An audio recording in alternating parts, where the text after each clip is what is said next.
আসসালামু আলাইকুম ওয়া রাহমাতুল্লাহি ওয়া বারাকাতুহু। সম্মানিত প্রিয় ভাই ও বন্ধুরা, আজকের এই ভিডিওতে আলোচনা করব পুত্র সন্তান লাভের আমল।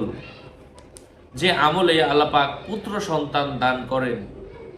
আমাদের অনেক সংসার এমন আছে বারবার মেয়ে হয় অথবা ছেলে সন্তান হলেও কিছুদিন পর মারা যায়।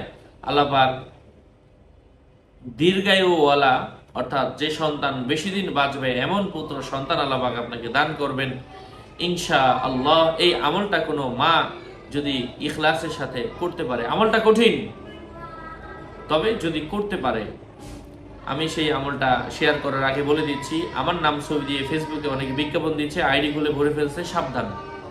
ভেরিফাই চ্যানেলের ডিসক্রিপশন বক্সে ক্লিক করলেই পেজ এবং আইডি আসবে। এটা ছাড়া আলাদা অন্য কোনো পেজ নেই, আইডি নেই। নাম ছবি দেখে বিভ্রান্ত হবেন না।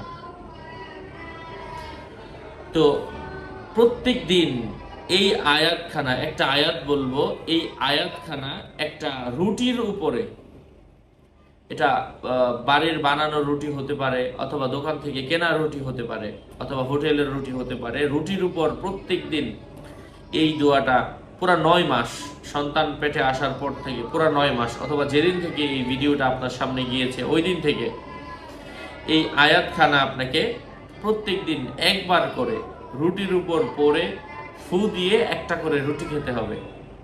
অথবা আপনি নিজেও পরে খেতে পারেন অথবা আপনার স্বামীকে দিয়েও পড়াতে পারেন, অথবা এটা আপনি জাফরান কালি দিয়ে রুটির উপর লিখে ওইটা খেতে পারেন।